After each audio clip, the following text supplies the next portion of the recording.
check one.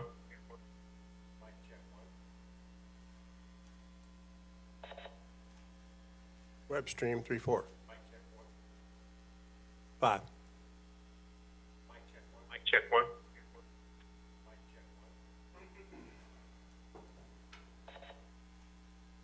Web stream 3-4.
Good afternoon, everyone. I see Commissioner Mitchell online and Commissioner Coleman. Happy to have you both today. Good morning, Madam Chair. Good morning. Good morning. And here in the hearing room, we have Commissioners Kolkmeyer and Holzman. And it is 12 noon and all the commissioners are present, so we'll begin the agenda meeting for today, Thursday, November 21st. I would ask those who are participating on the call to please mute your phone unless you need to speak. Today, there are 3 tariffs and new orders, 1 case discussion, and 1 closed item. But first, we need to approve the minutes from the November 14th, 2024 agenda. Commissioners, are there any changes or modifications to those minutes? Seeing none, all those in favor of approving those minutes, please say aye. Aye. Aye. Those opposed? By a vote of 5-0, those minutes are approved. We also have closed minutes to approve from the same agenda meeting. Commissioners, are there any changes or modifications to those minutes? Seeing none, all those in favor of approving those minutes, please say aye. Aye. Aye. All those opposed? By a vote of 5-0, those minutes are approved. First tariff in order today is in file number GA-2024-0361 in the matter of the application of Spire, Missouri for a CCN for natural gas distribution systems throughout the state of Missouri and for approval to acquire natural gas assets of Southern Star Central Gas Pipeline, Inc. On June 6th, Spire filed an application requesting a CCN to provide service to certain farm taps for approval to acquire natural gas assets of Southern Star and requesting a waiver of the Commission's 60-day notice requirement. Missouri Electric Commission, or MEC, Missouri School Boards Association, and Southern Star requested and were granted intervention. On September 24th, staff made a filing recommending the Commission approve Spire's requests subject to certain conditions. Spire responded and said it did not object to staff's recommendations and no other responses were received. Based on the application and staff's recommendation, the Commission concludes that with the conditions recommended by staff, the factors for granting a CCN to Spire have been satisfied and that it promotes the public interest for Spire to provide service to the customers currently served and who will be served. Therefore, the order before us approves Spire's request and grants Spire a waiver of the Commission's 60-day notice requirement. With that, I recommend we approve the order version number 1. Commissioner Coleman. I support the order. Commissioner Holzman. I'm in support of the order. Commissioner Kolkmeyer. I support the order. Commissioner Mitchell. I support the order. All those in favor of approving this order, please say aye. Aye. Those opposed? By a vote of 5-0, that order is approved. Second tariff in order today is in file number EE-2024-0376 in the matter of Union Electric DBA Ameren, Missouri's request for a variance regarding its renewable energy standard compliance. On August 26th, Ameren filed an application for a variance regarding the Commission's Renewable Energy Standards Rules, or RES rules. Ameren stated there's a lag between the date their renewable energy credits, or RECs, are generated and the date they're available to retire. Ameren states it will not be able to retire RECs generated in October, November, and December of 2024 until the RECs have been verified and transferred to the company's inventory, and that transfer will likely not occur until the first quarter of 2025. Ameren requests the variance to allow Ameren to count those RECs towards 2024 compliance and avoid the need to purchase the additional RECs. Staff made a filing on November 7th stating that it agrees that purchasing RECs for the 2024 compliance year is avoidable and recommends the Commission grant Ameren's variance request. No other filings were received. Thus, the order before us grants Ameren the requested variance. With that, I recommend we approve the order version number 1. Commissioner Coleman. I support the order. Commissioner Holzman. I support the order. Commissioner Kolkmeyer. I'm in support. Commissioner Mitchell. I support the order as well. Great. All of those in favor of approving this order, please say aye. Aye. Aye. Those opposed? By a vote of 5-0, that order is approved. Final tariff and new order is in file number HR-2024-0370 in the matter of Vicinity Energy Kansas City, Inc. small utility rate case. On June 19th of this year, Vicinity filed a letter asking the Commission to approve an increase of no more than $1 in its annual operating revenues. Vicinity stated that it requests approval of a new tariff that would allow recovery of Winter Storm Uri costs that had been deferred due to litigation that is now resolved. Pursuant to the staff-assisted rate case procedure, staff initiated an audit of Vicinity's books and records, a review of the company's invoices and agreements with its natural gas provider, and a review of the existing tariff. The items reviewed were in relation to the invoice Vicinity received for natural gas during the severe storm event of Winter Storm Uri. Vicinity and staff filed an agreement that resolved the case and allows for recovery of the storm costs, and OPC made a filing stating it did not object to the agreement. Thus, the order before us approves the agreement. With that, I recommend we approve the order version number 2. Commissioner Coleman, I support the order. Commissioner Holzman, I support the order. Commissioner Kolkmeyer, I support the order. Commissioner Mitchell. I'm in support of the order as well. Thank you. All those in favor of approving this order, please say aye. Aye. Aye. Those opposed? By a vote of 5-0, that order is approved. Next on the agenda is a case discussion in 2 cases. File number EO-2024-0153 in the matter of Evergy Metro's 2024 triennial compliance filing, and file number EO-2024-0154 in the matter of Evergy Missouri West 2024 triennial compliance filing. With that, I will turn it over to Judge Hatcher. Thank you, Chair and Commissioners. As the Chair mentioned, this is 2 separate cases. However, the responses and the filings have been combined, so I will refer to them in that manner. This is the 2024 Integrated Resource Plan, or IRP, of Evergy Metro and Evergy Missouri West. The companies filed their 2024 IRPs on April 1st as required by rule. There were various parties that joined in the case and have filed comments.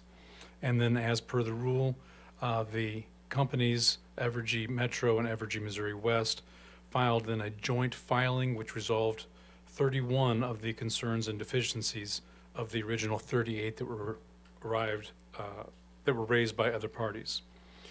Before you is a memo that explains the remaining 7 outstanding alleged deficiencies and concerns, and then also with decision points for the Commission to make at the conclusion of that. Thank you, Judge Hatcher. I think it might be helpful to just go to the decision points. I may just go to each commissioner.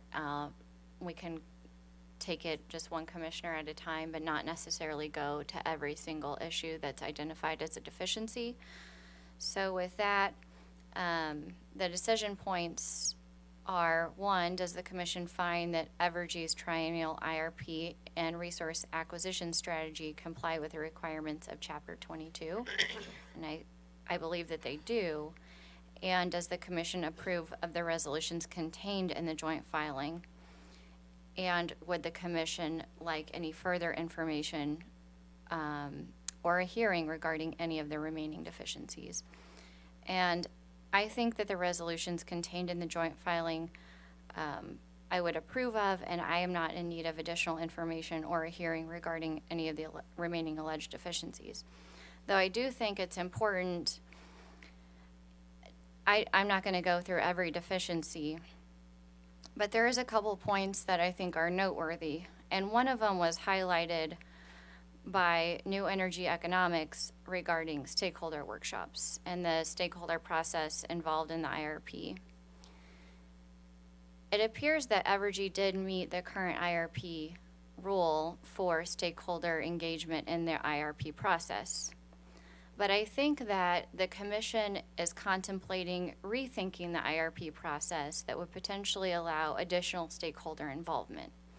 And so some of the items that are identified as deficiencies, I think, could be better served by a more robust stakeholder and hearing process, And so I do look forward to continuing to think about stakeholder engagement in IRP and in hearing processes moving forward. So with that, I will conclude my comments and turn it over to Commissioner Coleman. Thank you, Madam Chair. I don't have much to add to what you said. I also don't necessarily think a hearing is necessary, but relative to the IRP complaints, definitely in agreement that more attention needs to be paid. OPC, it's not lost upon me what OPC has complained about and other stakeholder related stuff. So I'm in agreement with you. I'd like to definitely have things addressed in future hearings. Thank you, Commissioner Coleman. Thank you. Commissioner Holzman. Thank you, Madam Chair. I support your position as well. And also, I'm glad that we're going to visit the IRP process in the future. Thank you, Commissioner Holzman. Commissioner Kolkmeyer. I agree with all the previous comments. So. Thank you, Commissioner Kolkmeyer. Commissioner Mitchell. Thank you, Madam Chair. I think they're in compliance with the rule. I also think that they've reached reasonable resolution on the issues that they're able to resolve. And I think, I also think with the initiative that you're leading at the commission to make the IRP process more robust and more meaningful, I think to continue down the path of refining this filing is really kind of a moot point. So I support your position, and I don't need any more information or think we need any more hearings on the matter. Thank you, Commissioner Mitchell. Any other discussion? Hearing none. Judge Hatcher, you have what you need? Yes, thank you. Great, thank you. Before we go to the last item, which is a closed item, I would like to take up scheduling so that we can adjourn shortly after. So Tuesday, November 26th, which is next Tuesday, we do have an agenda scheduled at 10:15 a.m. I think it would be our intention to hopefully not have that agenda meeting, but it is noticed just in case there are any orders that do need to go out. So the intention again is to cancel, but we'll hold and wait to make sure that every order is out before the holiday. We also have agenda Wednesday, December 4th at 10:15 a.m.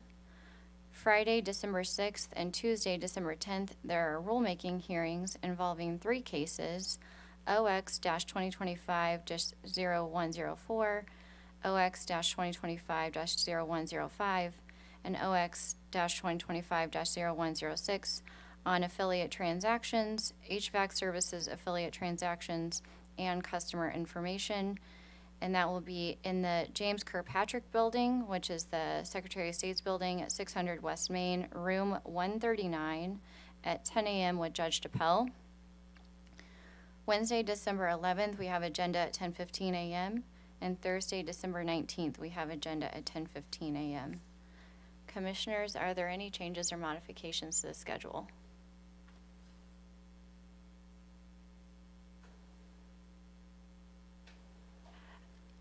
Yeah, I think Commissioner Kolkmeyer asked a good question, which is, are we going to start having our agenda meetings at 11 o'clock? And the answer to that is yes. So after the first of the year, we will look to have agenda meetings beginning at 11 a.m.